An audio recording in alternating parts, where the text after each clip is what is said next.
بسم اللہ الرحمن الرحیم نحمده ونصلی علی رسولہ الکریم اما بعد الحمد للہ الذی ہدانا لہذا وما كنا لنہتدی لولا ان ہدانا اللہ اللہم صلی علی محمد النبی الامی وعلی آلہ وسلم تسلیما۔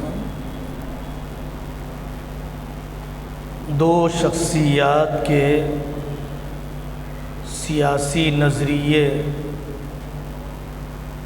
اور دو شخصیات کی سیاسی خدمات کو ذکر کرنا اس مجلس کا موضوع ہے۔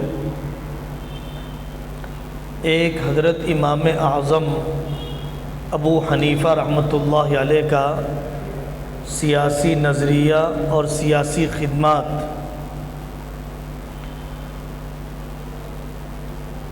حضرت امام اعظم ابو حنیفہ رحمۃ اللہ علیہ کے فقہی کارنامے، فقہی امتیازات، رجال سازی، فقہ تقدیری،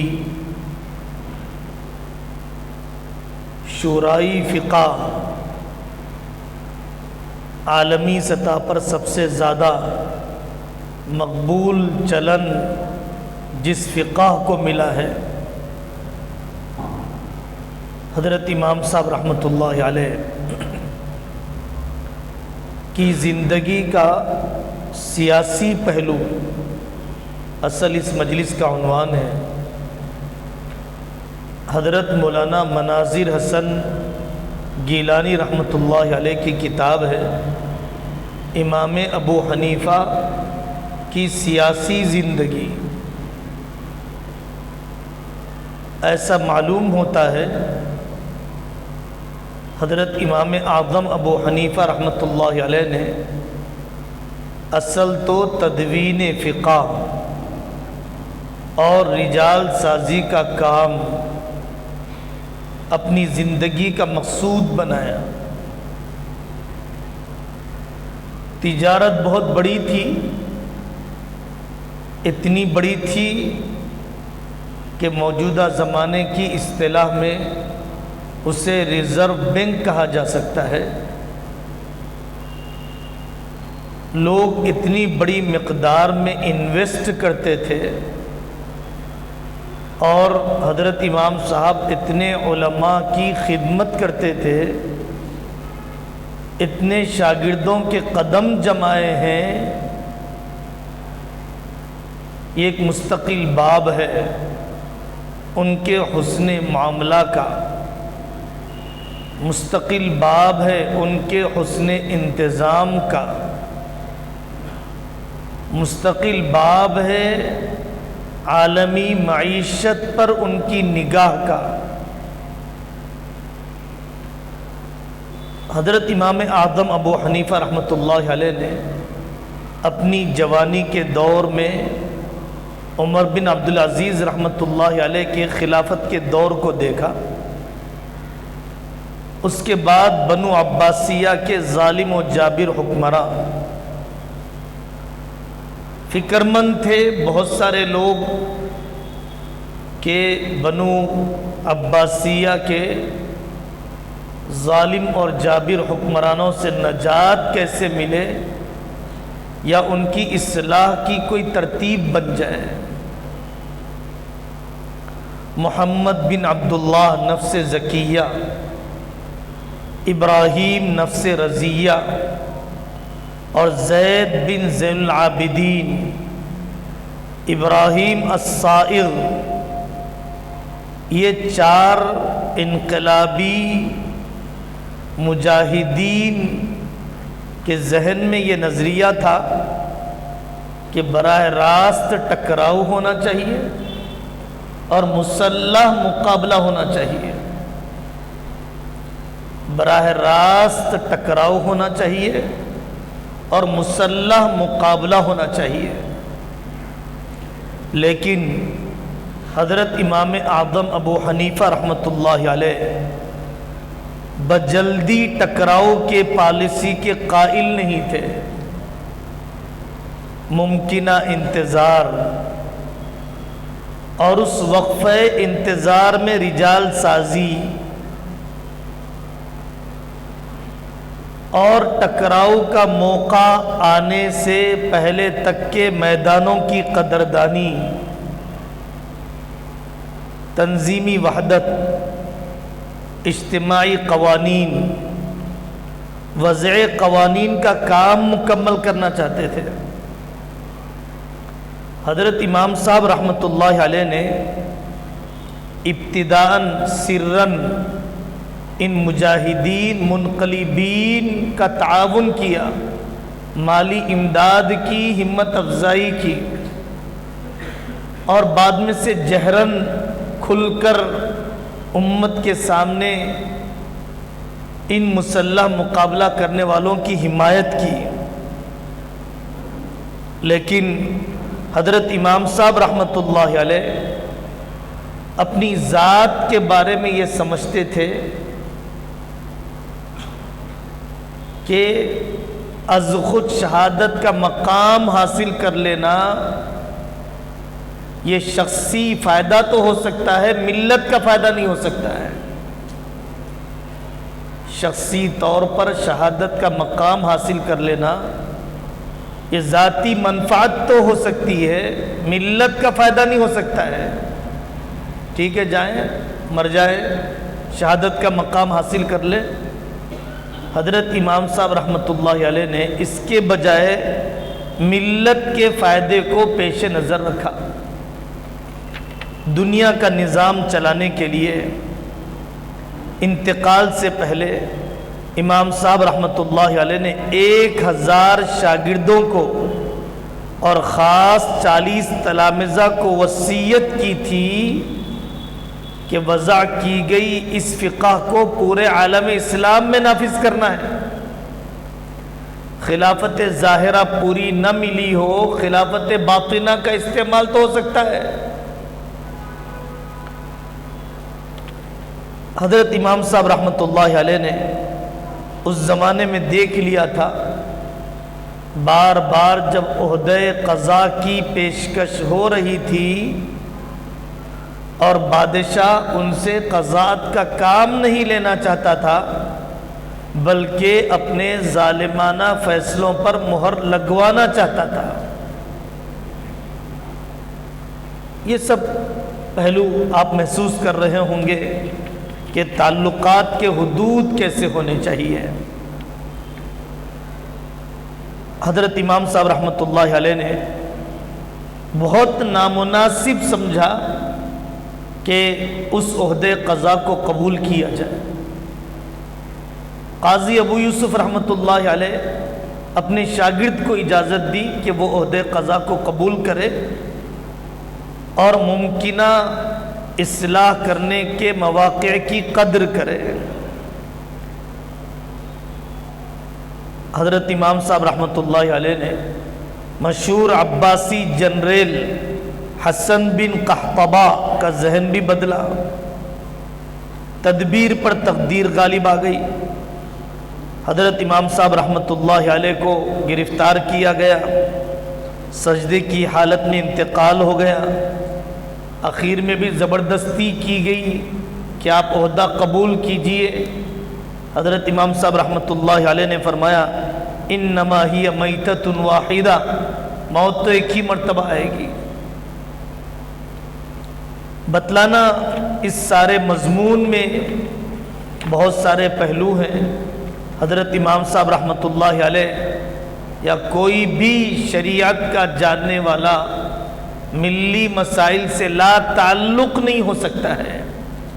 آپ بے نمازی پن کو گناہ سمجھتے ہیں، زکوٰۃ نہ دینے کو آپ گناہ سمجھتے ہیں، حج ادا نہ کرنے کو گناہ سمجھتے ہیں، لیکن اجتماعی کاموں کے نظر انداز کرنے کو گناہ نہیں سمجھتے ہیں، حالانکہ یہ تو اکبر الکبائر ہے۔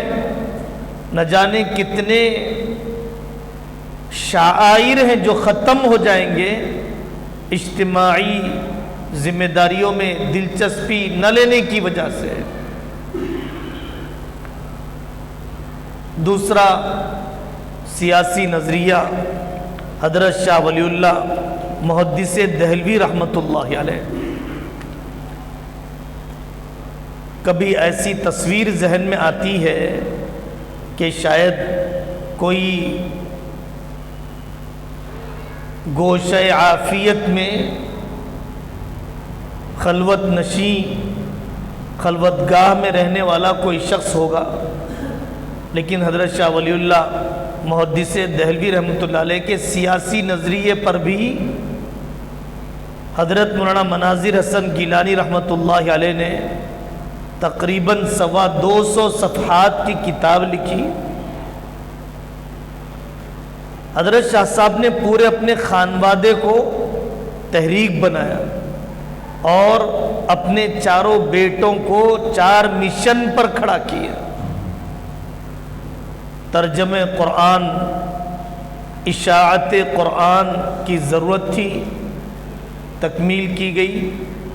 معقولات کا غلبہ تھا، حرم کے 2 سال کے قیام کے بعد تدریس حدیث کو آپ نے رواج دیا۔ تصوف میں غلو پسندانہ رواجات آ چکے تھے، حضرت شاہ ولی اللہ رحمۃ اللہ علیہ نے تصوف میں تجدید کا کام کیا۔ اندازہ تھا کہ عقلیت پسند طبقہ آئندہ کی صدی میں غالب آنے والا ہے، تو حجت اللہ البالغہ مکمل عقلیت پسند طبقے کی تسکین کے سامان کے طور پر آپ نے حجت اللہ البالغہ لکھی ہے۔ حضرت شاہ ولی اللہ رحمۃ اللہ علیہ کا دور وہ تھا جو اورنگزیب رحمۃ اللہ علیہ کے بچوں اور سیاسی انارکی، انتشار، مراٹھوں اور سکھوں کا ظلم، زبردست قسم کے واقعات، تکلیف دہ، جیسے پرندوں کو پنجرے میں رکھ کے بھونا جاتا ہے ویسے مسلمانوں کو بھونا جاتا تھا اس زمانے میں۔ ستم کی ایک داستان ہے۔ حضرت شاہ صاحب نے رد شیعیت کا کام کیا ازالت الخفا سے، شاہ عبدالعزیز نے رد شیعیت کا کام کیا تحفہ اثنا عشریہ لکھ کر، اور پھر حضرت شاہ ولی اللہ رحمۃ اللہ علیہ کے خاندان کے ہی افراد میں ہیں سید احمد شہید رحمۃ اللہ علیہ، سید اسماعیل شہید رحمۃ اللہ علیہ۔ ان لوگوں نے منصب امامت کو لکھا، صراط مستقیم نامی کتاب لکھی۔ منصب امامت میں خلافت کی قسمیں اور خلافت کے چلانے کے طریقے اور خلافت کے احکام سید احمد شہید رحمۃ اللہ علیہ نے لکھنؤ سے نکل کر حج کے فرض کو زندہ کرتے ہوئے حج سے واپسی کے بعد آپ نے اسلامی جہاد کیا، احیاء خلافت کی کوشش کی، حدود کو نافذ کیا، لاکھوں لوگوں نے اسلام قبول کیا، ہزاروں لوگوں نے توبہ کی، پھر کچھ لوگوں کی بے وفائی، سکھوں کی چال بازی، سید احمد شہید رحمۃ اللہ علیہ کو شہید کر دیا گیا۔ ان واقعات کے تذکرے کا مقصود یہ ہے کہ سیاست میں دلچسپی اور اسلامی خلافت کا احیاء کوئی اجنبی چیز نہیں ہے۔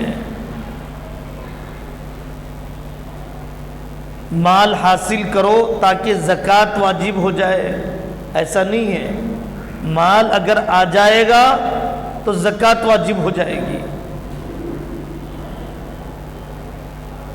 دعوت اور اصلاح کی کوشش چلتی رہے، اللہ تبارک و تعالی خلافت اسلامیہ کے احیاء کے مواقع عطا فرما دیں گے۔ اس کے لیے کوئی تشدد، اس کے لیے کوئی عسکری سرگرمیاں، اس کے لیے کوئی مار دھاڑ کی ترغیب نہیں دی جا رہی ہے۔ منزل تو سامنے رکھی ہے، جو کام اقامت خلافت سے ہوگا اور خلافت ظاہرہ سے ہوگا وہ کام کسی اور سے نہیں ہوگا۔ شاہ ولی اللہ محدث دہلوی رحمۃ اللہ علیہ کے کام کو ہی آگے بڑھایا شیخ الہند نے، انہی کے کام کو آگے بڑھایا عبید اللہ سندھی نے۔ وہ ولی اللہ فکر اور ولی اللہ سیاسی فکر پر مستقل بہت ساری کتابیں لکھی عبید اللہ سندھی رحمۃ اللہ علیہ نے۔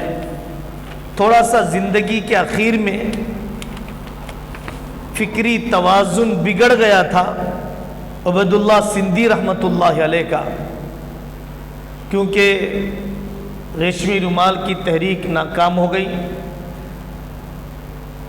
حضرت مولانا عبید اللہ سندھی کچھ وقت کے لیے ہندوستان رہے، پھر رشیا، ترکی، مختلف ممالک کے سفر پر نکل گئے۔ فقر و فاقے، سردیوں کا قیام، بہت زبردست قسم کے مجاہدے، طبیعت کی ناسازی، حرمین کا قیام، ان سب چیزوں نے نامناسب قسم کا رد عمل حضرت مولانا عبید اللہ سندھی کے اندر پیدا کر دیا تھا۔ تو وہ جو غیر متوازن افکار ہیں عبید اللہ سندھی رحمۃ اللہ علیہ کے شیخ الہند کے انتقال کے بعد، اس کا تو امت کے اجماع سے تعلق نہیں ہے، باقی ان کی جو فکریں بھی رہی بہت زیادہ قابل قدر ہے۔ حضرت امام ابو حنیفہ رحمۃ اللہ علیہ کا سیاسی نظریہ، شاہ ولی اللہ محدث دہلوی رحمۃ اللہ علیہ کا سیاسی نظریہ، الاخوان المسلمین کے سیاسی تجربات، حقیقت میں الاخوان المسلمین یا الاخوان المسلمون کی نشو و نما صرف سیاسی محاذ پر نہیں ہوئی ہے۔ روز اول سے وہ لوگ اس بنیاد پر چل رہے تھے کہ ہم سیاسی، سماجی، قومی، سیاسی سطح پر تمام طبقات کو لے کر کام کریں گے۔ اخوان کے ذمہ داران ایک سے زائد زبان جانتے تھے، زبردست دینی اور عصری علوم کی قابلیت رکھتے تھے، بے مثال مؤثر کتابیں لکھی ہے۔ عبد الفتاح ابو غدہ رحمۃ اللہ علیہ کا نام آپ نے سنا، وہ اخوانی تھے۔ آپ نے حضرت مولانا یوسف قرضاوی رحمۃ اللہ علیہ، قطر میں ان کے کارنامے، وہ خود اخوانی تھے۔ آپ نے التشریع الجنائی الاسلامی کو پڑھا، عبد القادر عودہ رحمۃ اللہ علیہ وہ اخوانی تھے۔ مغرب کی تردید اور مغربی کلچر کی جراحی اور آپریشن سید قطب شہید اور ان کا پورا خانوادہ فی ظلال القرآن، ایک ایک آیت بلاغت اور حرارت کو لی ہوئی تفسیر سید قطب شہید رحمۃ اللہ علیہ کی، یہ سب اخوانی تھے۔ انہوں نے بہت ہی سنجیدگی کے ساتھ غیر مسلح سیاسی دباؤ بنا رکھا، غیر مسلح اور سیاسی دباؤ، انتقامی کارروائیوں سے اپنے آپ کو بچایا، انتخابی سیاست میں حصہ لیا۔ پوری دنیا کا باطل انہیں پنپتا ہوا نہیں دیکھ سکتا تھا، کیونکہ مصر کی عالم عرب میں کافی حیثیت ہے۔ جو تبدیلی مصر میں آتی ہے پورے عالم عرب میں آتی ہے۔ مصر کے ادبا، مصر کی فلمیں، مصر کے قلمکار پورے عالم عرب پر ہمیشہ اثر انداز رہے ہیں۔ مخالف سیاسی پارٹیوں کے ظلم و تشدد کے باوجود اقامت دین کی منزل کی طرف صبر و ثبات سے بڑھتے رہے۔ ان کی فکر میں غیر معمولی اعتدال ہے۔ تزکیہ اور اصلاح باطن کی بھی کافی فکر کی جاتی، اہتمام کیا جاتا۔ عزیمت کی تاریخ، ہر حق کے لیے معاون بنے رہے۔ اس زمانے میں ہی اخوانیوں نے فلسطین اور نہر سوئز کی حفاظت کے لیے جہاد کیا، حکومت کا تعاون کیا۔ آپ اخوان کی پوری تاریخ میں داخلی رسہ کشی، عہدوں کی اکھاڑ پچھاڑ آپ نہیں دیکھیں گے۔ ایک صدر نہیں، کئی صدور رہے۔ ان کی عورتوں کے کارنامے، زینب الغزالی، سیدہ حمیدہ قطب، ایسی کئی عظیم خواتین ہیں۔ 6 سال قید خانے میں رہی، بھوکے کتے چھوڑے جاتے تھے، شوہروں نے طلاق نہیں دیا، بیویوں نے منگنی کے باوجود جیل کی سلاخوں کے باہر رہتے ہوئے علیحدگی کا مطالبہ نہیں کیا، جائیداد چھین لی گئی۔ بلڈوزر چلایا جانا تو بہت چھوٹی چیز ہے، انگنت مرتبہ ان کی آفیسز پر، جائیداد پر، آلات طباعت پر سرکاری طور پر ضبط کر لیا گیا، آج تک کام کر رہی ہے۔ پھر وہ دن بھی آیا تھا کہ حسنی مبارک کا زوال آیا اور حافظ مرسی صاحب نے بڑی کوششیں کی، لیکن چونکہ عبد الفتاح سیسی یہودیوں کا اعلی کار شخص فوج میں تھا اور فوجی انقلاب کے ذریعے سے محمد مرسی کو سلاخوں کے پیچھے بھیجا، مقدمات، اور پھر اس کے بعد شہادت کی موت ان کے لیے مقدر رہی۔ دعوتی میدان میں بھی کافی کام کیا ہے، اخوان کے ولولہ انگیز مگر معتدل لٹریچر سے فائدہ اٹھا کر آگے کے اپنے کام کے مرحلے مرتب کیے جا سکتے ہیں۔ پچھلے تجربات سے واقفیت کے بغیر کوئی کام نہیں ہو سکتا ہے۔ دیکھیے حضرت شاہ جمع الرحمن صاحب فرماتے ہیں کہ 70 سال کی عمر میں بڑے میاں آم کی گٹھلی لگا رہے تھے۔ دیکھنے والے نے مذاق اڑاتے ہوئے کہا کہ حضرت آپ کے پیر تو قبر میں لٹک رہے ہیں، ان آم کی گٹھلیوں کے اس وقت بونے کا کیا فائدہ ہے؟ ان بڑے میاں نے جواب دیا کہ اگر میرے بڑے بھی یہ سوچتے تو مجھے آم کھانے کو نہ ملتے۔ میں اس لیے بو رہا ہوں کہ آج سے 70 سال بعد، آج کے 50 سال بعد جو میری اولاد آئے تو انہیں آم کھانے کا موقع مل جائے۔ کوئی بھی فکر جب لی جاتی ہے اور اس پر کام جب کیا جاتا ہے، نقد اس کے پھل کا حاصل ہونا ضروری نہیں ہے، اور اس کے پھل سے خود لگانے والوں کا مستفید ہونا بھی کوئی ضروری نہیں۔ حدود اختلاف کی رعایت ہونی چاہیے۔ امت کے مختلف طبقات میں حدود اختلاف کی رعایت ہونی چاہیے۔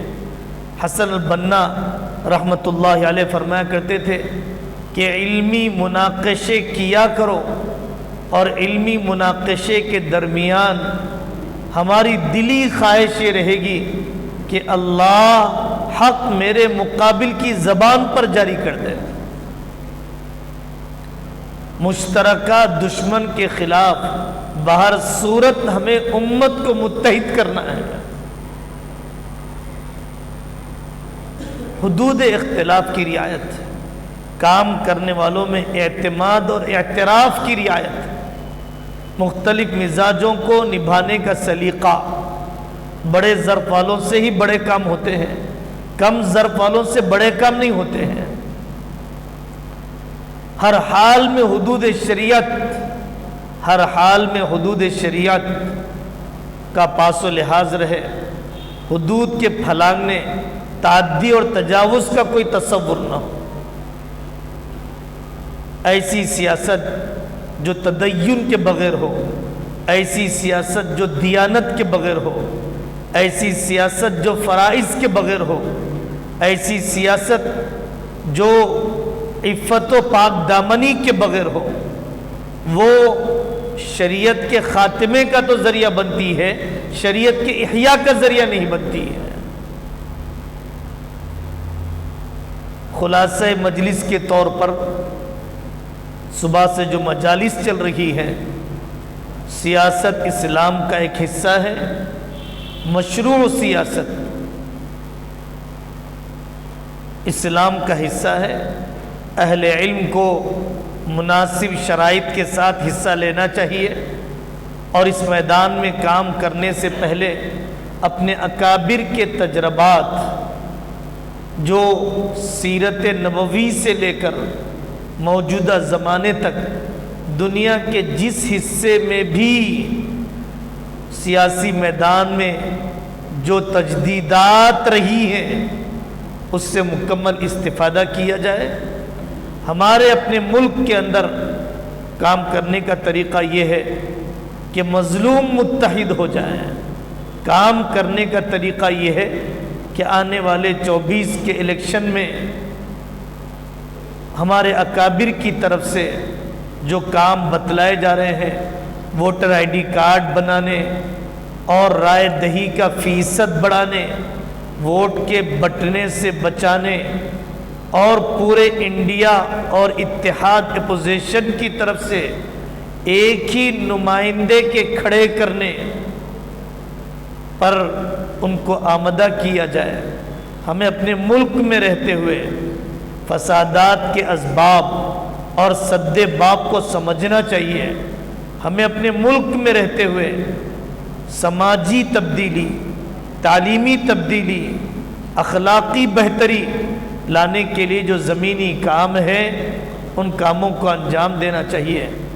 اپنے نصاب و نظام کو چھیڑے بغیر طریق تدریس قرآن کا، طریق تدریس اشراط الساعہ کا، تدریس ہونی چاہیے جغرافیہ کی، تدریس ہونی چاہیے تاریخ کی، اور جو کچھ عالمی سطح پر فکری جنگ الغزو الفکری کے مضمون کو اچھی طرح سمجھا جائے کہ دشمن کن کن دروازوں سے امت کو پیچھے کرنے کے لیے کبھی اشراق، کبھی استشراق، کبھی استعمار، کبھی گلوبلائزیشن، کبھی ارتداد کے ان راستوں سے کیسے محنت کر رہا ہے۔ خود کو بھی تیار ہونا چاہیے اور آنے والے اپنے شاگردوں کو بھی تیار کرنا چاہیے۔ اللہ تبارک و تعالی اپنے فضل سے ان مجالس کو قبول فرمائے۔ جو کچھ کہنے سننے میں علمی، فکری، لفظی لغزش ہو گئی، اللہ تعالیٰ اسے معاف فرمائے، اور ہمیں اہل سنت والجماعت اور اپنے اکابر کے مشرب اور مسلک پر آخری سانس تک جینا اور مرنا ہم سب کے لیے مقدر فرمائے۔ السلام علیکم۔